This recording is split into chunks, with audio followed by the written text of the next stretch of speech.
Hi, beautiful souls. Today I'm sharing a message that's a little bit more personal, a little bit more of what is actually going on my own live stream, and opening to share that in case that is useful, helpful for anybody else. Maybe not even in this moment, but in a future moment, it may be useful. For the past 9 years, I've been navigating cancer. When I was first diagnosed, I chose to do the Gerson therapy and be as holistic as possible because my mother had died from cancer. I'd nursed her. She did everything that the medical community had suggested she do, and she died.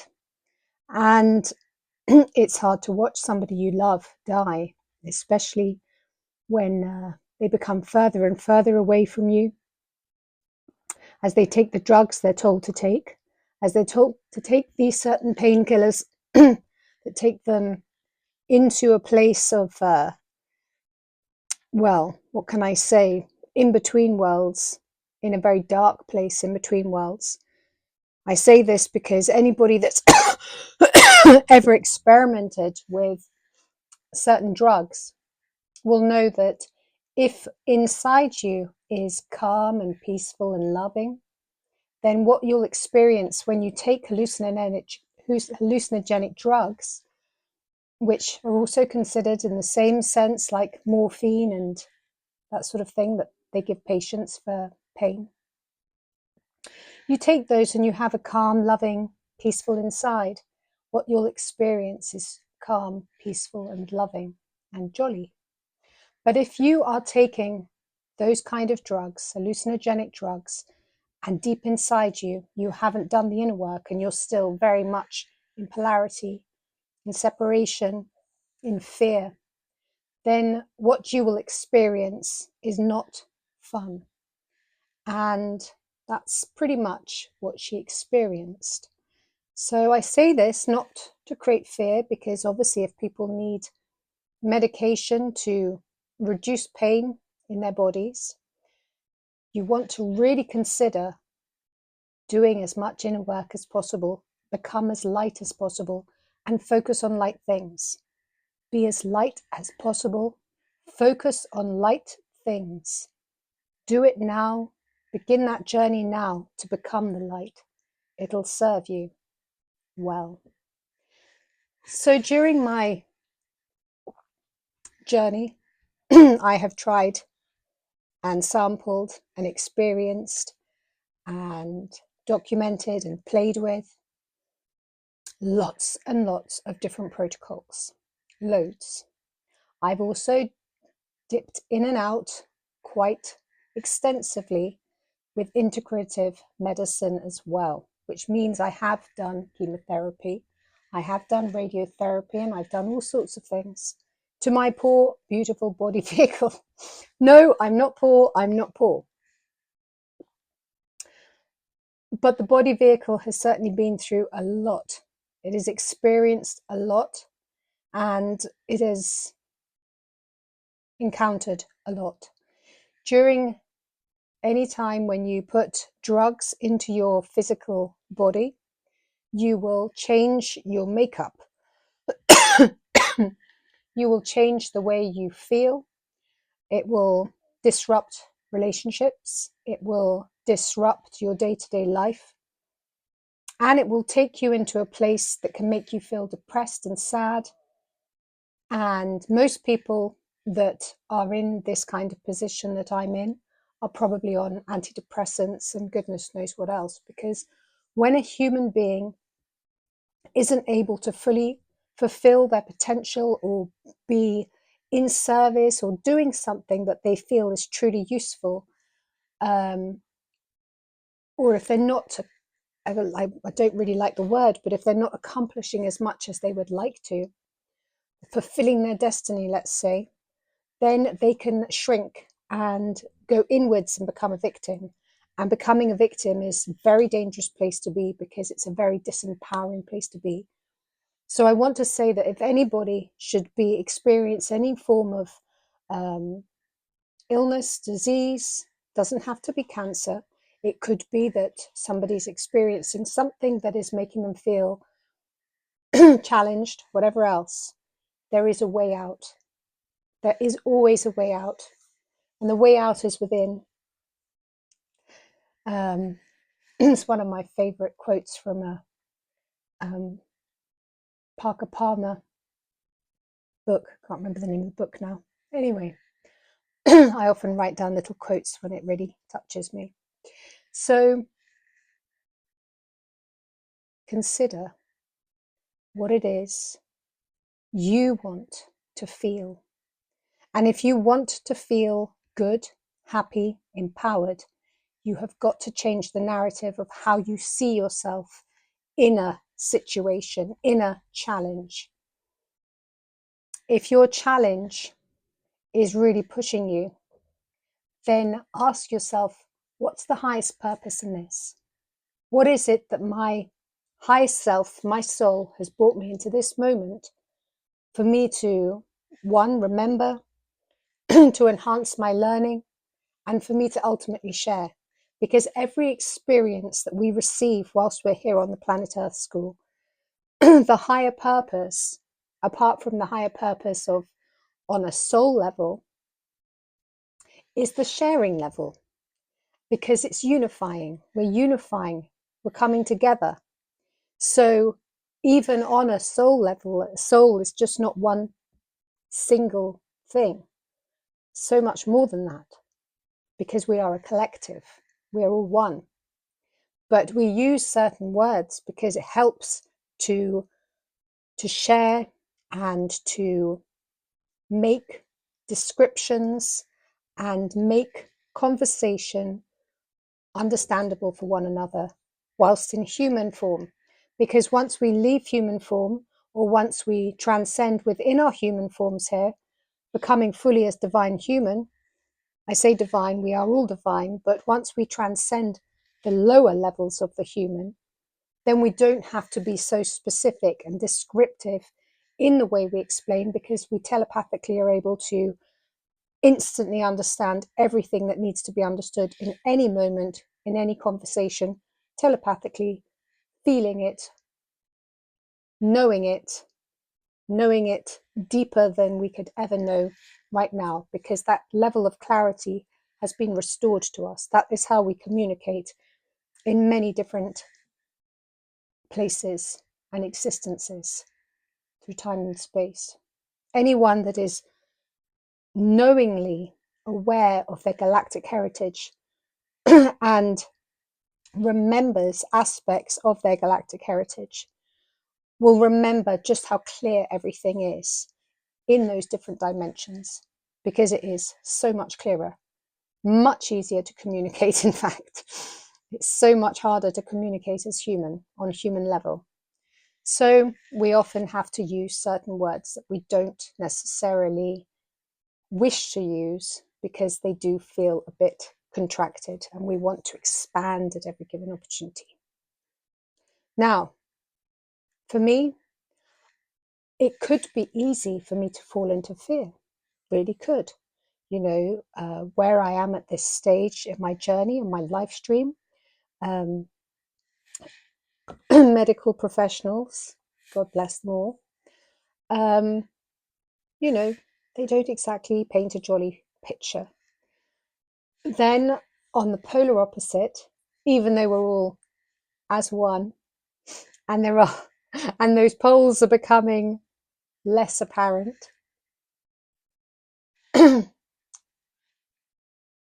my dear friends that are very galactically minded, heart-centered, open, wholehearted, clear, see way beyond the limitations of the human, way beyond the confines of the human perception, beyond, way beyond, we are able to do anything. And there are so many beings, and I've said this in lots of different other videos, there are so many people that transcend illness and the doctors don't know how it happens. It's just unexplained. And when science doesn't explain something, it's not very keen on it. I mean, it's happy in one way because, yay, that's cool. But they like to explain everything. Scientists like to explain everything. When something's not explainable, well, that's tricky for them because everything has to be boxed and everything has to be labeled and everything has to be documented. And when it's not explainable, it's a phenomenon and it's a one-off and they don't know how it's happened, but it's not the norm. And so they dismiss it and they put it in a box because nobody wants to pay to go into the research on that. And certainly pharmaceutical companies don't want to go into the research and things like that. But that occurs. These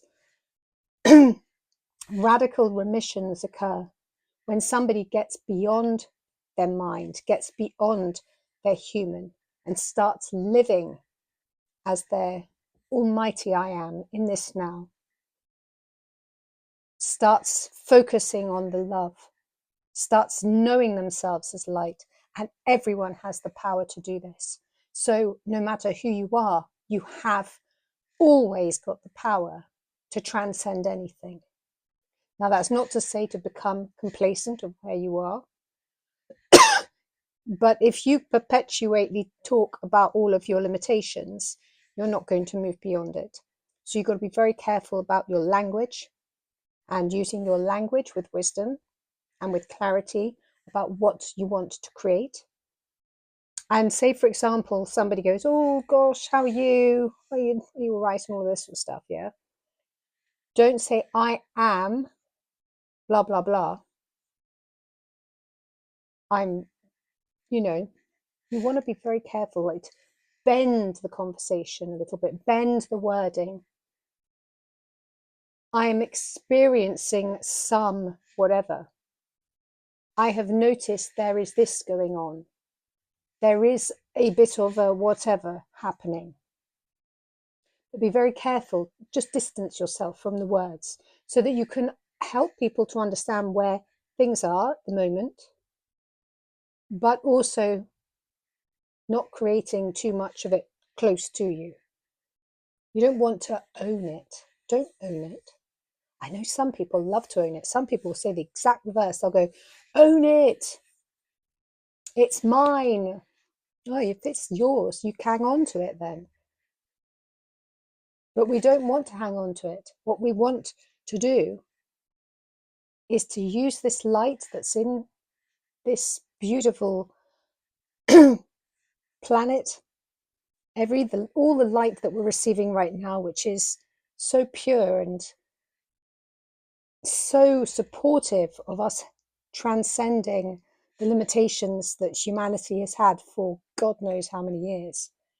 This light is so immensely powerful. Why would anyone want to stay limited? Wouldn't everybody love to be in a position where they could do something really useful, helpful, and wonderful in service for the collective? And what better than to work on who you are being and how you're showing up? Because your light does influence the collective, just the way you are. If you're upbeat and you're able to maintain love and not go into fear, you are doing something really beneficial for the collective. If you're able to transcend something, you're doing something beneficial for the collective. Your light radiates 10,000 times more power than one negative. So just remember, every light counts. Be as light as you possibly can, because it will make a difference, not just for you, but for the all. And no matter what you are experiencing, you can transcend it. But the thing is to be detached from outcomes. Because if you are so scared and that you're only wanting to transcend it because you're afraid of death, then you're missing the point. Because there's no such thing as death, okay? We all know this. Well, I say we all know this, but we've all experienced other lifetimes. And so we know that there's come a point when we've, crossed over. And if we've crossed over once or twice or three times or thousands of times or millions of times or whatever else, we know no harm is going to come to us. So there is no fear when it comes to the death. I think what it is that people are afraid of the middle bit. They're afraid of the of the pain or the suffering that may come in between. That's the bit people are most afraid of. But the more present you are, the less pain you will feel. Because if you keep coming back into a present moment, the pains and the suffering dissipates. Just breathing, trusting, loving, and having the wisdom to be sure that you place yourself in a space of love. If you know that somebody is a liability, you don't have to have that in your space. You choose who you have in your space. You choose who you allow in. You must have your divine discernment at a place where it is being honored. Honor yourself, honor your life force. And remember, you can always increase your life force because there are so many different practices. And I just want to say that I've said this quite a few times too, that I work with masters and I work with galactics and angelics. And whenever I'm working with them, and it's really lessons in remembering everything that I've already done before anyway, and having fun in the process, because when we come together, it's always a joy and it's fun and it's a lot of giggling and a lot of laughter and a lot of playing, which is what school should be about: play, having fun. Because when you are learning something and you're having fun, you remember it. And the whole point of learning is to remember something. And when somebody goes to school and they don't remember anything, it's because they've had a really boring schooling and it's not touched them in the heart. So to touch hearts, you have to open hearts, and opening hearts, it's about joy and about fun and laughter. And joy, fun and laughter are the polar opposite to fear. And when I'm with masters, galactics, angelics, and I'm asking them questions and saying, why is it we get afraid of pain? Why are we afraid of suffering and all of these things? Why are we afraid that we can't transcend these things? And what is it that is really the answer to a situation like, for instance, like me? What is the answer? And Babaji just thinks this is funny. It's like, you think that all masters haven't experienced things like this? Masters have gone through all sorts of different challenges like this. That's how they become masters. Masters don't just like walk through life and not have any experience to move through and overcome. That's why they're masterful, and that's why they have something to share with us, and to remind us of things that are within us. So I just want to say to anybody, if you're navigating anything that's challenging, somebody else that you love is navigating something that's challenging, or if something challenging arrives in your life stream at a future date, just remember you have the power to move through it with ease and grace. You don't have to be limited. Let go of the fear. There are so many different practices that you can do in that. Make sure that you stay in the light.